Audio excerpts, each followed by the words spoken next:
¿Qué tal, chicos? ¿Cómo están? Muy buenos días. Continuando con estas clases referidas al curso de Historia, Geografía y Economía, vamos a hablar de este último periodo de la década del 80 que nos quedó pendiente desde la clase pasada, y vamos a entrar para finalizar estos últimos 10 años del siglo XX. Mira que hemos recorrido, hemos hecho un viaje, ¿no? Desde la época de Leguía, el gobierno de Leguía, que empieza en el 19, luego hemos ido ya por los distintos militarismos, los golpes de Estado, el regreso a la democracia. Teníamos el ochenio, la república, la primavera democrática, luego nuevamente 12 años del gobierno de las Fuerzas Armadas, luego regresamos a la democracia y volvimos a salir, y así estábamos durante todo el siglo XX. Pero ahora vamos a ir con uno de los gobiernos económicamente más desastrosos de nuestra historia, si es que no es el más desastroso. Así que vamos a comenzar. El gobierno de Alan García Pérez, el primer gobierno. Un joven Alan García Pérez de menos de 40 años entraba a la presidencia.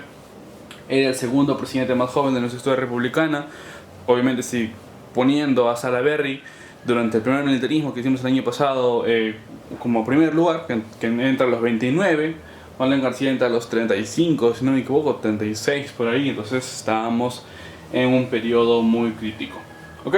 Alan García Pérez entraba al gobierno como un presidente, además de joven, ¿no? Con ideas novedosas.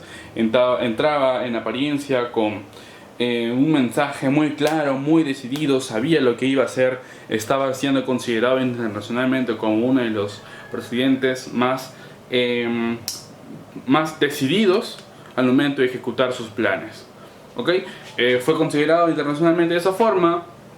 Sin embargo, cuando entró en práctica, obviamente todo esto es durante el periodo de campaña y periodo prepresidencia, ¿no? Y cuando entró a la cancha, digamos, ¿no? Cuando fue el momento de demostrar todo lo que había dicho, pues las cosas le salieron mal, ¿no? Se le fue todo por las ramas. Al final se vieron casos de corrupción, la crisis económica y social que ya existía durante el gobierno de Belaúnde, que era el gobierno anterior, al inicio del 80, en vez de disminuir, se acrecentó más, aumentó todo y nos fuimos muy lejos otra vez. ¿Ok? Empezamos entonces. Economía. La economía de Alan García Pérez, o el plan económico que él propuso, ¿no? Era una economía heterodoxa, perdón. Seguía un modelo heterodoxo. Recuerda, vamos a hacer un paréntesis, un cuadro comparativo entre el gobierno de Belaúnde y el gobierno de Alan García. El gobierno de Belaúnde proponía un modelo económico ortodoxo. ¿Qué quiere decir ortodoxo? Que seguía al pie de la letra todos los planes, todas las propuestas que el Fondo Monetario Internacional, el FMI, le proponía. ¿Cierto? Lo iba a hacer de esa forma. Sin embargo, Alan García Pérez iba a promover todo lo contrario. El modelo heterodoxo que decía: nosotros somos un país rico, Alan García Pérez, somos un país rico, entonces no vamos a depender de lo que nos diga una institución extranjera. Vamos a depender de lo que hagamos nosotros como institución para poder sobresalir y mejorar económicamente. Es decir, no iba a seguir al pie de la letra todo lo que mandaba el Fondo Monetario Internacional. Y esto en apariencia es bueno, porque nos genera independencia. Vamos a ser más productivos de manera individual, obviamente. Sin embargo, el Perú no estaba en la capacidad suficiente como para seguir un camino independiente. Necesitaba sí o sí de las instituciones internacionales para que su economía pueda volver a flote. Y una vez que volvamos a flote, recién podíamos ejecutar un programa más individual y sobre todo más independiente. Sin embargo, recuerda, desde el gobierno de Belaúnde se habían ejecutado 3 programas y los 3 habían fallado. ¿Recuerdas? Entonces, económicamente no podíamos hacerlo. Alan García lo intentó, vamos a ver qué sucede.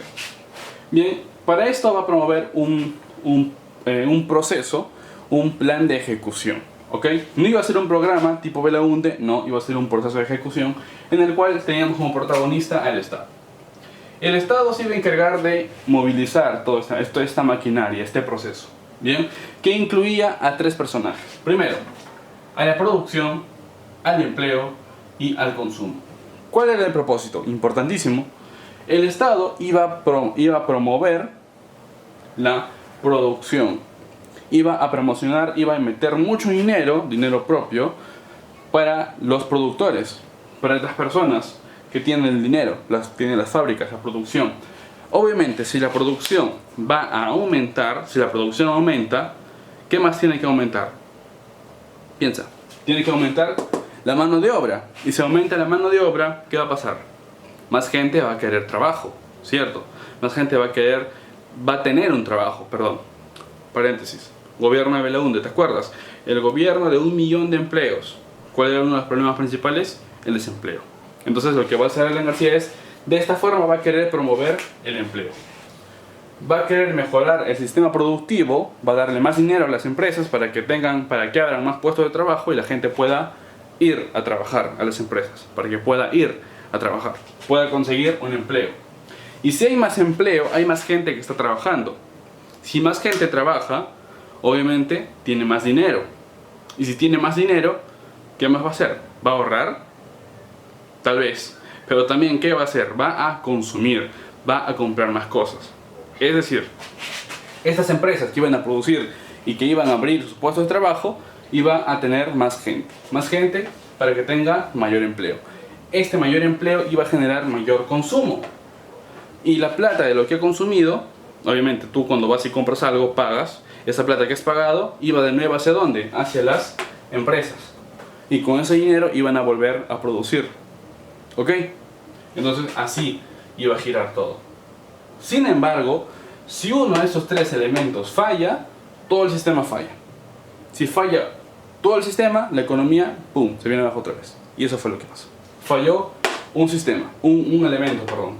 ¿Qué elemento? Ahora te lo menciono. Primero, el Estado va a promover ciertas cosas para que se dé este circuito, ¿no? Este círculo, para que se genere.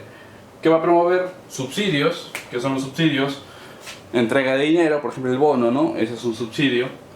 El control de precios. ¿Qué es el control de precios? Quiere decir que el Estado va a controlar todos los precios. No va a permitir que los precios suban o que bajen. El kilo de arroz, 3.50. Si el precio empieza a subir, el Estado va a meter dinero, va a poner plata para que el precio pueda bajar. ¿Ok? Así va a funcionar. 3.50 el arroz, el kilo. No, lo está subiendo mucho. 3.80. 4 soles. El Estado se mete, va a controlar, mete plata para que regrese a 3.50 y la gente pueda comprar lo mismo de siempre. ¿Ok? Consumo, recuerda. Luego, ¿qué más va a promover? Va a promover el aumento salarial. Va a aumentar el sueldo. Empleo, recuerda. ¿Ok? Y por último va a dar créditos. ¿Para qué? Créditos para la producción, para las empresas. ¿Te das cuenta? Todo está en servicio de esto. ¿Ok? Entonces, no sé si te has dado cuenta ya, pero el Estado está soltando mucha plata. Está soltando un montón de dinero. Y en teoría es un dinero muerto. ¿Qué es dinero muerto? Tú inviertes, pero el dinero no regresa a ti. Entonces, estamos fallando por ahí. Vamos a ver cómo se agrava más. Primero, el Estado, para promover esta producción que ya te mencioné, para incentivar la producción, va a apoyar a los llamados 12 apóstoles. ¿Quiénes son los 12 apóstoles? Son las 12 familias, las 12 personas más ricas de nuestro país y que manejan todos los yacimientos de producción más importantes del Perú. 12. Para esa época eran 12. A la fecha deben ser unos 30 más o menos. ¿Ok? Pero en esa época eran 12. Lo que va a hacer el Estado es sentarse con los 12 apóstoles, conversar con ellos y decirles: por favor, yo te voy a dar plata, te voy a dar dinero, crédito, recuerda, te voy a dar dinero, pero con la condición de que tú trabajes, produzcas. Y cuando produzcas, contrates gente. Por favor, contrata gente. Chévere, dice la gente, los 12 apóstoles le van a dar dinero. Dinero sin que se lo ganen, se la van a dar. Los 12 apóstoles lo reciben. Sin embargo, estos 12 apóstoles no van a cumplir con su trato al 100%. Van a producir más, sí. Van a aumentar los empleos, los puestos de trabajo, sí, pero no como se esperaba. ¿Por qué? Porque el dinero que le estaba entrando, 100%, un 30% para aumentar la producción y un 70% para ellos mismos, para su bolsillo. Entonces, este plan empieza a fallar. ¿Desde dónde? Desde el sistema de producción. Y si la producción fallaba, ¿qué fallaba? El empleo. Y si fallaba el empleo, ¿qué fallaba? El consumo. Y así sucesivamente, ese sistema se empezó a ir abajo. ¿Ok? Crisis. Luego, para ejecutar todo esto, todo este gaste de dinero, el Estado tenía que sacar de algún lugar. ¿Qué iba a hacer? ¿Iba a cobrar impuestos a la gente? ¿Iba a aumentar el impuesto? No, porque la gente no tiene dónde pagar, no puede hacer eso. Entonces, ¿qué va a hacer? Va a reducir el pago de la deuda externa. Va a reducir el pago de la deuda externa. Nosotros veníamos pagando años tras años, la deuda externa. Pagábamos con un porcentaje de 25%, 30% de todo nuestro dinero. Sin embargo, va a empezar a pagar con un 18%. Va a reducir. Obviamente, más dinero para nosotros, porque vamos a gastar menos en la deuda externa, pero nuestra deuda a nivel internacional va a mantenerse igual. Y en vez de bajar, va a empezar a subir otra vez. ¿Ok? Importante. Ante ello, ¿qué decía el FMI? El Fondo Monetario Internacional, ¿no? La entidad más importante a nivel extranjero, a nivel económico. ¿Qué decía? Primero, ante todo este problema, y recuerda que el gobierno manejó un modelo heterodoxo, quiere decir que no le hacía caso al Fondo Monetario, lo mandó lejos. El FMI, ¿qué va a decir? Que el Perú es un país inelegible. ¿Inelegible para qué? Para la inversión y el crédito. Le va a decir a todas las empresas internacionales, estadounidenses, inglesas, francesas, europeas, le va a decir esto: en el Perú no puedes invertir, porque si inviertes, la gente no te va a comprar, no tiene plata para comprarte, y tampoco le prestes plata, no le des crédito, porque el Estado está gastando en esto y no te va a poder devolver. El Fondo Monetario nos cerró las puertas y nos volvió inelegible. ¿Ok? Entonces, al Perú ya no le prestaba dinero a nadie. Y como no le prestaban dinero, y recuerda, históricamente nosotros dependemos del dinero extranjero, como no nos prestaban, pues el Perú tenía que romper los chanchitos que tenía y gastar de sus ahorros. Y ahora, cuando tú empiezas a gastar de tus ahorros para algo que no sea inversión, eso es crisis, ¿eh? Incluso para ti. Por ejemplo, tú tienes ahorrado 100 soles, pero vas a empezar a gastar tus 100 soles en comprarte galletas. Estás invirtiendo en algo. ¿De qué vale que hayas ahorrado tanto si te lo vas a gastar en cosas que no te van a producir más dinero? Eso es lo que pasaba con el Perú. El Perú empezaba a reducir las reservas internacionales, reducir todo aquello con lo que podía sostenerse en el futuro. Va a empezar a gastar para mantener ese sistema. ¿Ok? Pero tú ya sabes que el sistema está en crisis, no funciona. ¿Por qué? Por la producción, no se produce. Entonces va a empezar a gastar. Y llega un punto en el que Perú ya no tenía dinero, y como no tenía plata, no tenemos plata, fabriquemos plata, vamos a fabricar. Y vamos a entrar a este periodo llamado el periodo del uso de la maquinita. ¿Okay? ¿Qué es el uso de la maquinita? Es cuando en nuestro país se va a imprimir más billetes. De repente has escuchado por ahí a tus padres decir que durante una época tenías 1000 soles y con 1000 soles no podías comprar nada. Tenías 1.000.000 de soles y no podías comprar nada. Ya, de repente has visto Asumare, en Asumare 1, ¿no? Cuando la mamá de Cachín va a la adivina esta, ¿no? Y le va a pagar y le dice: tengo solamente 10.000 millones de intis. Y la otra le responde: tan poquito, le responde, 10.000 millones. ¿Te das cuenta? Entonces se va a imprimir un montón de plata, la gente va a tener un montón de plata, literalmente un montón de plata, pero no vale nada esa plata, es dinero como monopolio. Bien, emisión del dinero sin respaldo en la producción. ¿Qué quiere decir que no tenga respaldo? A ver, cuando en el Perú hay dinero, lo que se espera es que ese dinero se gaste, pero se gaste productivamente. Por ejemplo, tú tienes 1.000 soles. Si tienes 1.000 soles, lo ideal para que todos crezcamos como país es que esos 1.000 soles lo inviertas en algo que te genere ingresos a ti y e ingresos al Estado. Sería lo normal. Pero, ¿qué estaba pasando? Estos 1.000 soles que tenías en esa época te servía para comprarte un chicle o dos. ¿Y cómo ibas a invertir si no tenías ese dinero? Entonces el Perú empieza a imprimir, pero está imprimiendo plata que no va a servir, porque la gente no puede invertir, la gente no puede producir con ese dinero, porque solamente le alcanza para comer, para gastar. Entonces los dueños de las tiendas, ¿no? Que también van a tener ese dinero, un montón, el dinero que tienen no le va a servir en el extranjero, porque no van a poder comprar con esa plata, porque no vale mucho. ¿Te acuerdas el ejemplo de un sol? Con un sol aquí compras 2 galletas, en el extranjero compras 1,5. ¿Te acuerdas de ese ejemplo? Con un sol, en esta época, ¿cuánto comprabas? Comprabas un chicle, no se alcanzaba. Entonces las tiendas cerraban, quiebra. Si las tiendas cierran, la gente no puede comprar, y así sucesivamente en todo el Perú. Entonces el dinero que se emitía no tenía respaldo en la producción. ¿Qué quiere decir que no tenía respaldo? Que no se podía producir. ¿Ok? Y esto va a generar ¿qué cosa? La hiperinflación, lo que pasó en Venezuela. Lo que pasa en Venezuela. Nuestra hiperinflación, nuestra inflación va a llegar a un 7000%.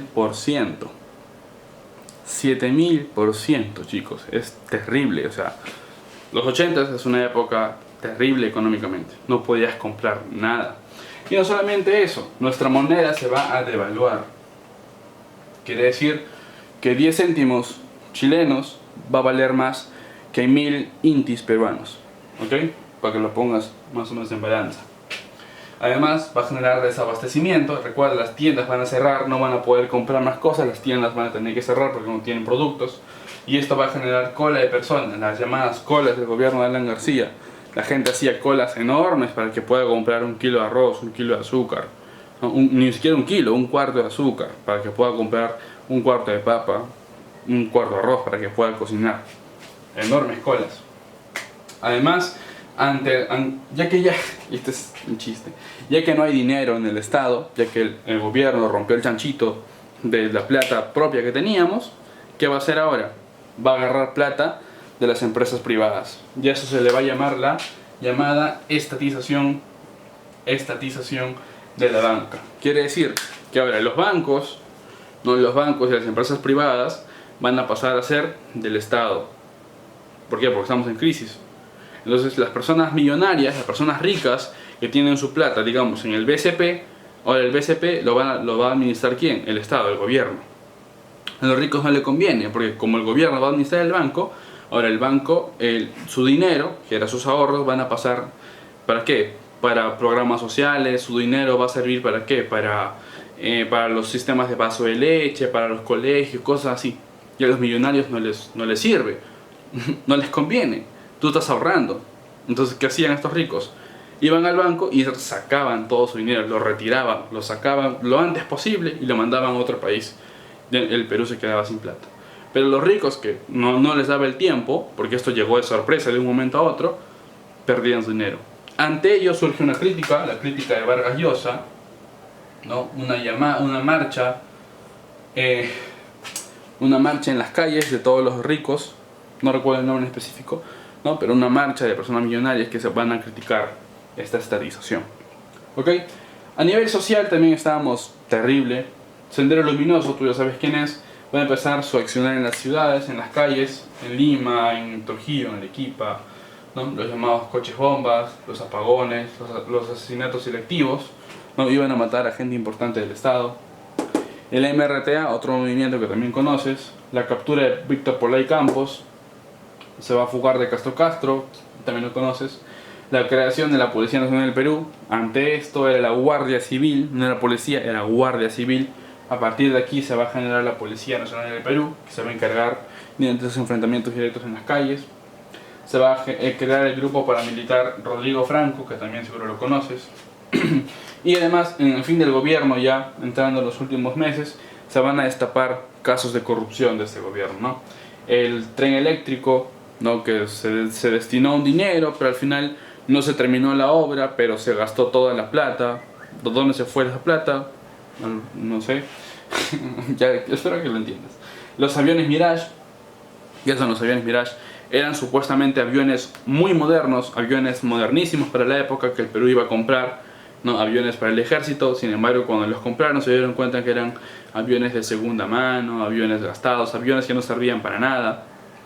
Pero se gastó toda la plata. ¿Y a dónde fue toda esa plata? ¿Quién se la guardó?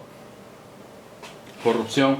Y esto iba a generar obviamente descontento social, ¿no? A la gente no le iba a gustar todo esto. Y así terminamos la década del 80, chicos. Mucha crisis, mucho mal, todo a nivel económico y social. A nivel social tú lo estás desarrollando con tus exposiciones, pero a nivel económico ya te lo estoy explicando bastante yo. ¿Ok? Aquí nos quedamos con esta parte.